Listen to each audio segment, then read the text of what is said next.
जय हिंद दोस्तों, स्वागत है आपका अपने YouTube चैनल स्टडी पॉइंट 3.0 में। मैं हूं Pratyush Mishra. Science junior CTET के लिए काफ़ी लोगों ने मुझसे कहा था कि सर साइंस के महत्वपूर्ण प्रश्नों को लेकर आप कुछ एक वीडियो बनाएं ताकि आपका जो जूनियर जो क्लास 6 से 8th में आपका जो सीटेट जूनियर का आपने फॉर्म जरूर भरा होगा, उसके लिए काफ़ी ज़रूरी होता है। और साइंस के मैं यहाँ पे जो प्रश्न लिया है मॉक टेस्ट 1 है, और अगर आपने साइंस के प्रीवियस ईयर क्वेश्चंस को देखा हुआ है या पढ़ा हुआ है तो आप मुझे पूरी उम्मीद है आप इन प्रश्नों के जवाब बिल्कुल सही तरीके से देंगे, क्योंकि ये सारे जो है वो प्रीवियस ईयर के ही प्रश्न जो हैं इस वीडियो में लिए गए हैं और ये कई बार रिपीटेड प्रश्न है, इसलिए ये प्रश्न आपके लिए बहुत ही महत्वपूर्ण है और ये वीडियो आपके लिए बहुत ही महत्वपूर्ण है। कुछ भी कहा जा सकता है, क्या पता इसी में से प्रश्न जो हैं आपको मिल जाए। अगर आपने अभी तक हमारे चैनल को सब्सक्राइब नहीं किया और आप हमारे चैनल पर नए हैं दोस्तों, हमारे चैनल को सब्सक्राइब जरूर कर लें, क्योंकि सीटेट एग्ज़ाम के लिए बहुत ही महत्वपूर्ण प्रश्नों को लेकर एक प्रैक्टिस करवा रहे हैं और हो सकता है सीटेट के एग्ज़ाम में आपको प्रश्न हूबहू वैसा ही मिल जाए। तो ये प्रश्न है और ये वीडियो आप बिल्कुल भी मिस ना करें, इसको बिल्कुल भी स्किप ना करें, क्योंकि हो सकता है कि शायद इसी में से प्रश्न जो हैं आपको एग्ज़ाम हॉल में जब आप बैठे हो तो ये मिले। ये बहुत ही महत्वपूर्ण प्रश्न है और अगर आपने प्रीवियस ईयर सॉल्व किया है तो ये प्रश्न आपको बिल्कुल भी कठिन नहीं लगेंगे। तो पहला प्रश्न है हमारा, बाल केंद्रित शिक्षा का समर्थन निम्नलिखित किसी विचारक द्वारा किया गया है। ये जूनियर सीटेट में पूछा हुआ प्रश्न है, साइंस के पोर्शन में आया है ये। और पहला ऑप्शन है हमारा BF स्किनर, दूसरा है जॉन डीवी, तीसरा एरिक इरेक्सन और चौथा है चार्ल्स डार्विन। हम प्रश्नों के साथ उनकी व्याख्या सहित आपको उत्तर भी बताएंगे। तो इसका राइट आंसर क्या होगा और इसका आप कमेंट बॉक्स में ज़रूर अपना स्कोर बताएं कि आपके कितने जो आंसर थे वो सही निकले। तो इसका राइट आंसर है दोस्तों, याद रखिएगा, जॉन ड्यूवी जो हैं इन्होंने बाल केंद्रित शिक्षा का समर्थन किया। और भी लोगों ने किया, लेकिन इस 4 ऑप्शन में जॉन डीवी जो है बिल्कुल सही है। और कैसे जॉन डीवी ने स्वीकार किया कि बच्चे जो हैं वो विकास और सीखने के लिए कुछ भी करते हैं, लेकिन तर्कसंगत और व्यवस्थित लोकतांत्रिक सामाजिक रहन सहन के संदर्भों में कठोर बौद्धिक मांग के कारण उन्होंने अपने अनुयायियों ने छात्रों को अनुभव देने के लिए बाल केंद्रित और समुदाय केंद्रित पाठ्यक्रम की वकालत की है। तो ये हमारा पहला प्रश्न था। अब दूसरा हमारा प्रश्न है, एकल अभिभावक वाले बच्चे को पढ़ाते समय शिक्षक को क्या चीज़ें जो हैं वो ध्यान में रखनी चाहिए। पहला ऑप्शन है, इस प्रकार के बच्चे के साथ भिन्न प्रकार से व्यवहार करना चाहिए, या दूसरा, ऐसे बच्चे को कम गृह कार्य देखना चाहिए, कम गृह कार्य देना चाहिए। तीसरा ऑप्शन है, स्थिर और एक रूप वातावरण उपलब्ध कराना चाहिए।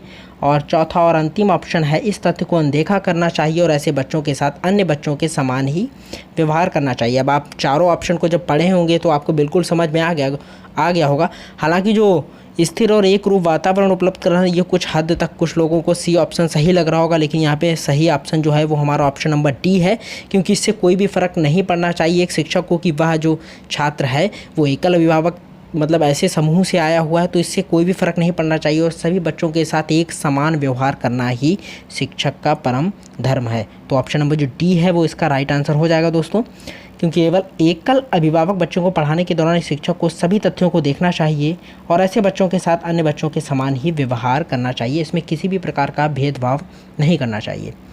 फिर तीसरा हमारा प्रश्न है, निम्नलिखित में से कौन सा विषमांगी मिश्रण है। पहला ऑप्शन है गुब्बारे में भरी वायु, दूसरा है ब्रॉस या पीतल, या तीसरा ऑप्शन है स्टेनलेस स्टील और चौथा ऑप्शन है आयोडीन युक्त नमक। विषमांगी मिश्रण निम्न में से कौन सा है दोस्तों, आपको ये बताना है। तो ऑप्शन नंबर जो डी है वो हमारा इसका राइट आंसर हो जाएगा, क्योंकि आयोडीन युक्त जो नमक है वो विषमांगी मिश्रण है। कैसे है, क्योंकि एक विषमांगी मिश्रण जो होता है वो विभिन्न पदार्थों के क्या होता है संयोजन से मिलकर बना होता है और ये भौतिक रूप से सभी पदार्थ जो होते हैं वो अलग अलग होते हैं और अलग अलग गुण रखते हैं। मिश्रण में भागों को एक दूसरे से अलग भी किया जा सकता है, अतः आयोडीन नमक युक्त ही एक विषमांगी मिश्रण का एक उदाहरण है।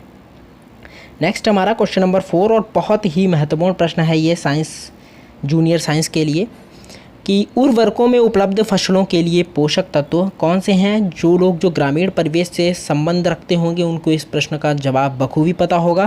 पहला ऑप्शन है नाइट्रोजन, पोटेशियम और आयरन, दूसरा नाइट्रोजन, फास्फोरस और पोटेशियम, तीसरा नाइट्रोजन, फास्फोरस और आयरन, चौथा ऑप्शन है नाइट्रोजन, सोडियम और पोटेशियम। तो इसका राइट आंसर दोस्तों हो जाएगा हमारा option number B, nitrogen, phosphorus और पोटेशियम। आप लोग जो खेती बाड़ी से संबंधित हैं वो जानते होंगे कि नाइट्रोजन डलवा दी खाद मतलब खेत में, फास्फोरस डलवा दो, पोटेशियम डलवा दो, और इनके काम क्या है, ये कैसे कार्य करती हैं, इसको हम यहाँ पर देखेंगे। क्या है, उर्वरक एक प्राकृतिक या सिंथेटिक सामग्री है जो मिट्टी पौधों के उत्तकों के लिए क्या है इस्तेमाल की जाती है और या एक या एक से अधिक आवश्यक पोषक तत्वों की पौधों के विकास के लिए आपूर्ति करती है। इसमें मुख्य रूप से 3 मुख्य सूक्ष्म पोषक तत्व हैं।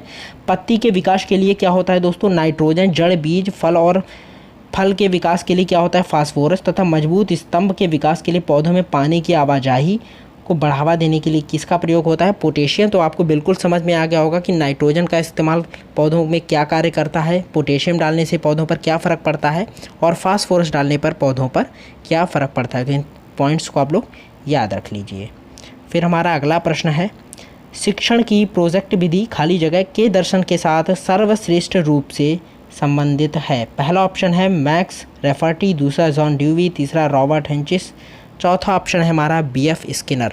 तो शिक्षण की जो प्रोजेक्ट विधि है वो जॉन ड्यूवी के दर्शन के साथ जो है वो सर्वश्रेष्ठ रूप से संबंधित है। तो ऑप्शन नंबर जो B है हमारा जॉन ड्यूवी, वो इसका हो जाएगा हमारा राइट आंसर, क्योंकि शिक्षण की परियोजना पद्धति जो है वो जॉन ड्यूवी के सिद्धांत के साथ सर्वश्रेष्ठ रूप से संबंधित है।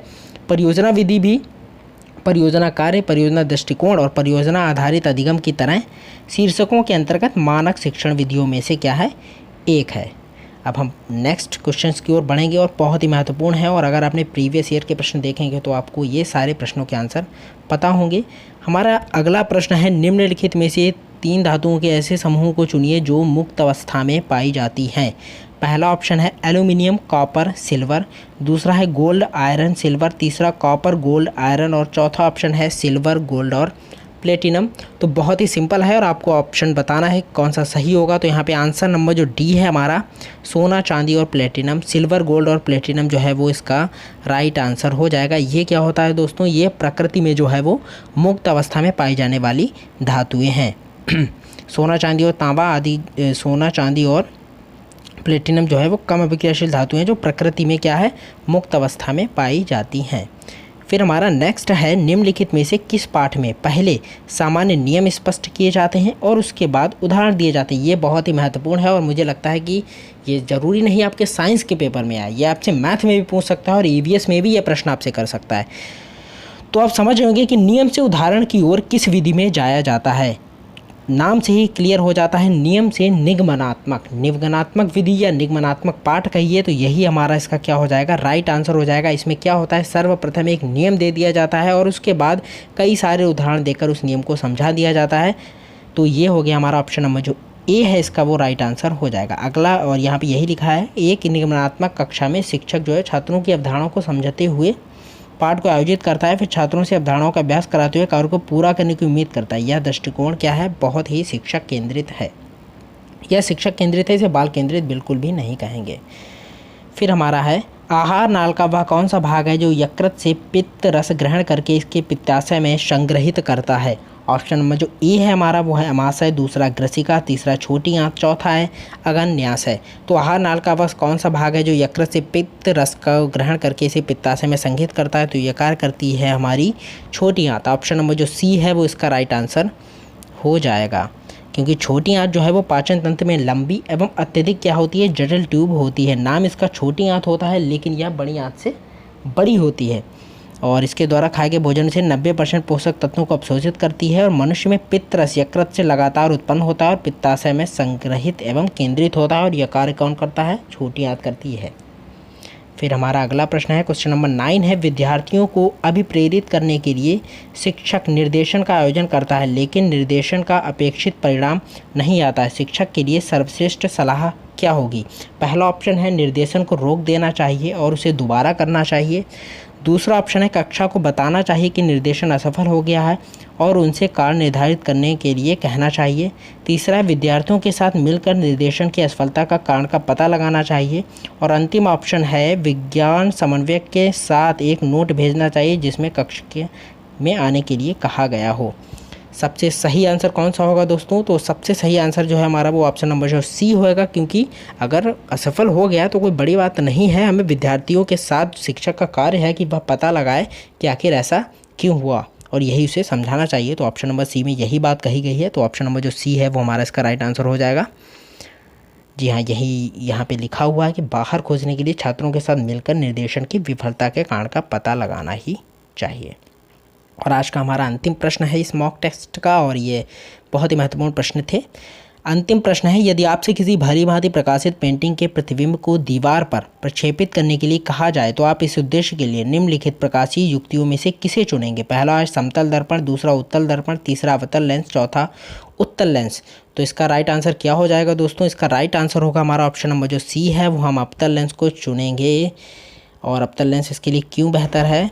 क्योंकि अवतल लेंस जो होते हैं वो बीच में पतले होते हैं तथा प्रकाश की किरणें लेंस से गुजरते हुए फैलती हैं, इसीलिए अच्छी तरह से प्रकाशित पेंटिंग की छवि परियोजना के लिए अवतल लेंस का चयन करेंगे। मुझे उम्मीद है आपको प्रश्न काफ़ी पसंद आए होंगे। अगर आपका कोई सुझाव है तो कमेंट बॉक्स में हमें ज़रूर बताएं और चैनल को सब्सक्राइब करें।